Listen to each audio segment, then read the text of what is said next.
जय श्री राधे दोस्तों, आशा करती हूँ आप सब स्वस्थ होंगे और अच्छे होंगे। तो आइए सुनते हैं आज की कहानी। कहते हैं किसी नगर में एक बूढ़ा चोर रहता था। उसका 16 वर्षीय एक लड़का था। जब चोर बूढ़ा हो गया तो अब वो अपने बेटे को भी चोरी करने की विद्या सिखाने लगा। कुछ ही दिनों में उसने अपने बेटे को चोरी की विद्या दे दी और बेटा बहुत अच्छे ढंग से चोरी करना सीख गया। दोनों बाप और बेटा अब अच्छा जीवन व्यतीत करने लगे। एक दिन चोर ने अपने बेटे से कहा कि बेटा देखो, कभी भी साधु और संतों की बात मत सुनना। अगर कहीं पर अनजाने से भी महात्मा उपदेश देते हो या कोई संत कहीं पर कुछ शिक्षा दे रहे हो तो अपने कानों में उंगली डाल लेना, लेकिन उनकी बातें कभी मत सुनना। और इस प्रकार उसने जब अपने बेटे को समझाया तो बेटे ने कहा कि ठीक है, मैं समझ गया। एक दिन लड़के ने सोचा कि क्यों ना आज राजा के घर पर चोरी करूं। ऐसा सोचकर वो राजमहल के लिए चल पड़ा। थोड़ी ही दूर जाने के बाद उसने देखा कि रास्ते में बहुत सारे लोग इकट्ठे हुए थे। उसने एक आते हुए व्यक्ति से पूछा कि इस जगह पर इतने लोग क्यों इकट्ठे हुए हैं। तो उस आदमी ने कहा कि वहां पर महात्मा उपदेश दे रहे हैं। ये सुनकर उस लड़के का दिमाग घूम गया।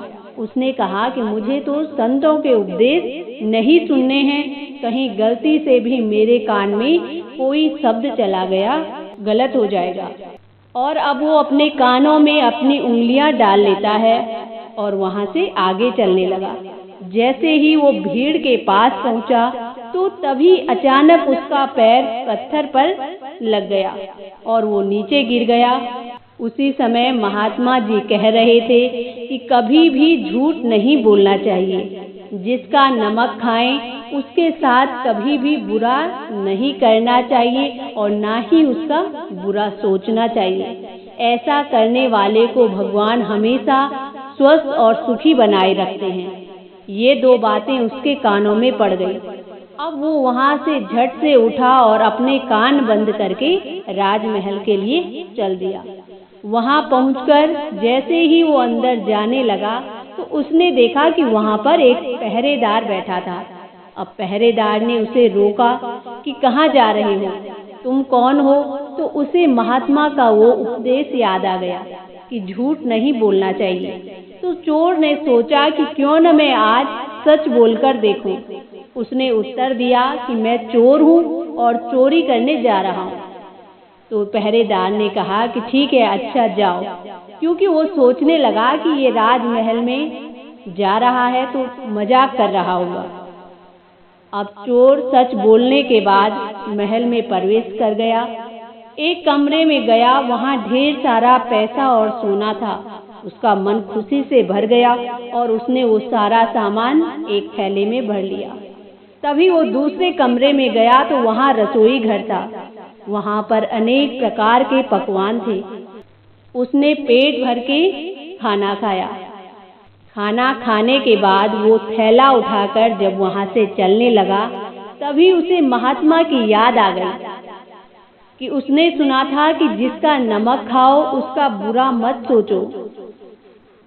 और अब वो अपने मन में सोचने लगा कि मैंने तो खाना खाया है और उसमें नमक था, इसका बुरा नहीं सोचना चाहिए। इतना सोचकर उसने उस थैले को वहीं रख दिया और खुद वहां से आगे चला गया।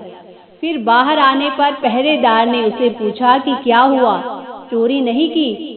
फिर उसने कहा कि कहते हैं कि जिसका नमक खाओ उसका कभी भी बुरा नहीं सोचना चाहिए और मैंने राजा का नमक खाया है, इसीलिए चोरी का माल नहीं लाया, वो रसोई घर में ही छोड़ आया हूँ। इतना कहकर वो वहां से आगे चल पड़ा। तभी अंदर से रसोई घर से शोर मचाया गया कि पकड़ो पकड़ो, चोर भागा जा रहा है। पहरेदार ने उस चोर को पकड़ लिया और दरबार में उपस्थित किया। राजा के पूछने पर उसने बताया कि महात्मा के द्वारा दिए गए उपदेश के अनुसार मैंने पहरेदार को सच बता दिया था कि मैं चोरी करने के लिए जा रहा हूँ। और आपका धन चुराया, लेकिन उसके बाद मैंने आपके घर में खाना भी खाया जिसमें नमक मिला था, इसीलिए आपके प्रति बुरा व्यवहार नहीं किया और धन छोड़कर मैं वहां से चला गया। उसके उत्तर को सुनकर राजा बड़े खुश हुए और उसे अपने दरबार में नौकरी दे दी। वो 2-4 दिन से घर नहीं गया था। उसके पिता को अब चिंता होने लगी कि कहीं उसका बेटा चोरी करते हुए पकड़ा ना गया हो। लेकिन 4 दिन के बाद जब लड़का अपने घर गया तो पिता को बड़ा आश्चर्य हुआ। अपने बेटे को अच्छे कपड़ों में देखकर उसको बड़ी हैरानी हुई। तो लड़का कहने लगा कि पिताजी, आपने तो कहा था कि कभी भी साधु और संतों की बातें नहीं सुननी चाहिए, लेकिन मैंने एक महात्मा के 2 शब्द सुने और उसी के अनुसार मेरा जीवन बदल गया। देखिए, ये सच्चाई का फल है। आज हमारा जीवन बदल चुका है। इसीलिए कहते हैं कि सच्चे संत की वाणी में अमृत बरसता है। जरूरत है तो उसे अपने आचरण व्यवहार में उतारने की और उस पर विश्वास और निष्ठा करने की। तो दोस्तों, ये थी आज की कहानी। इसी के साथ जय श्री राधे।